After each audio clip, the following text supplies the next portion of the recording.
अब हम उत्साह कविता का दूसरा पद्यांश कर रहे हैं। विकल विकल उन्मन थे उन्मन, विषव के निदाग के सकल जन, आए अज्ञात दिशा से अनंत के घन, तप्त धरा जल से फिर शीतल कर दो बादल गरजो। ये है आपका दूसरा पद्यांश। इसके अंदर कवि क्या बताने की कोशिश कर रहे हैं। विकल विकल, जब गर्मी बहुत ज़्यादा है और लोग गर्मी से परेशान हैं, बारिश नहीं आ रही है, तो लोग बादलों की तरफ भी देखते हैं कि बरसात हो जाए और शीतलता हो जाए। विकल विकल मीन बेचैन, बेचैन, बहुत ज़्यादा बेचैन थे।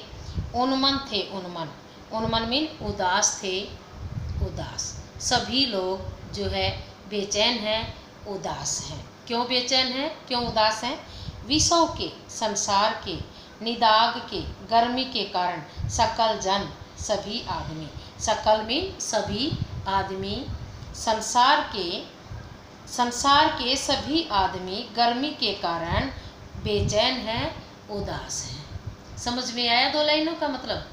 संसार के सभी आदमी गर्मी के कारण बेचैन हैं, उदास हैं। आए अज्ञात दिशा से अनंत के घन, आए आ जाओ अज्ञात दिशा से, किसी भी अनजानी दिशा से, हे अनंत के घन।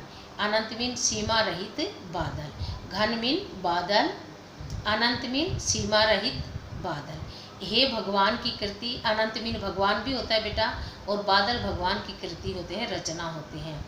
या फिर बादलों की कोई सीमा नहीं होती, इसलिए उन्हें भी सीमा रहित कहा गया है। और वे किसी भी दिशा से आ जाते हैं, उनकी कोई दिशा भी सीमित नहीं होती है, निश्चित नहीं होती है।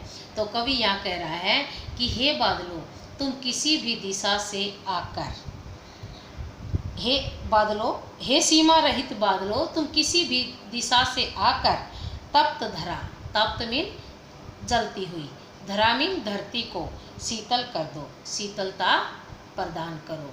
हे सीमा रहित बादल, किसी भी दिशा से तुम आकर इस तपती हुई धरती को, जो तवे की तरह जल रही है, गर्मी से बरसात नहीं हुई है, इसको शीतलता प्रदान करो वर्षा करके। बादल गरजो, हे बादल गरजो, और गरज कर पूरे आसमान में छा जाओ, लोगों को सुख शांति पहुंचाओ। ये आपको पद्यांश समझ में आ गया होगा।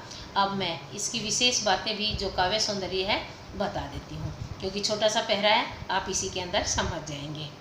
तो सबसे पहले बेटा, हर एक काव्य सौंदर्य के अंदर हमने सबसे पहले ध्यान देना है भाषा के ऊपर। कवि की भाषा कौन सी है, तो इसके अंदर मैं आपको बताती हूँ। यहाँ जो कवि हैं, कौन है कवि? सूर्यकांत त्रिपाठी निराला। कवि सूर्यकांत त्रिपाठी निराला ने इसके अंदर साहित्यिक खड़ी बोली का प्रयोग किया है, और उनकी इस भाषा के अंदर तत्सम शब्दों का प्रयोग हुआ है। अब दूसरी बात रही, इसमें किन किन अलंकारों का प्रयोग हुआ है। विकल विकल, विकल शब्द एक ही अर्थ दे रहा है बेचैन, और 2 बार आया है, तो यहाँ पुनरुक्ति प्रकाश अलंकार का प्रयोग हुआ है। अब आगे जो है, सकल जन, आए अज्ञात दिशा से, आए और अज्ञात के अंदर अवर्ण की आवृत्ति 2 बार होने से यहाँ अनुप्रास अलंकार है। बस इसके अंदर इस पद्यांश में केवल 2 ही अलंकारों का प्रयोग हुआ है।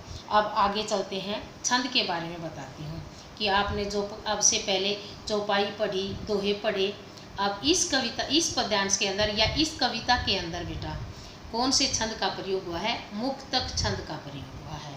मैं पहले भी आपको बता चुकी हूँ मुक्तक क्या होता है। जो कविता किसी भी छंद में नहीं बंधी हुई होती है, उसे मुक्तक छंद कहा जाता है, खुली कविता कहा जाता है। तो इस कविता के अंदर मुक्तक छंद का प्रयोग किया गया है। आपको काव्य सौंदर्य समझ में आ गया होगा, और इसकी व्याख्या भी अच्छे से समझ आ गई होगी। चलिए अब हम अगली वीडियो में अगली कविता करेंगे।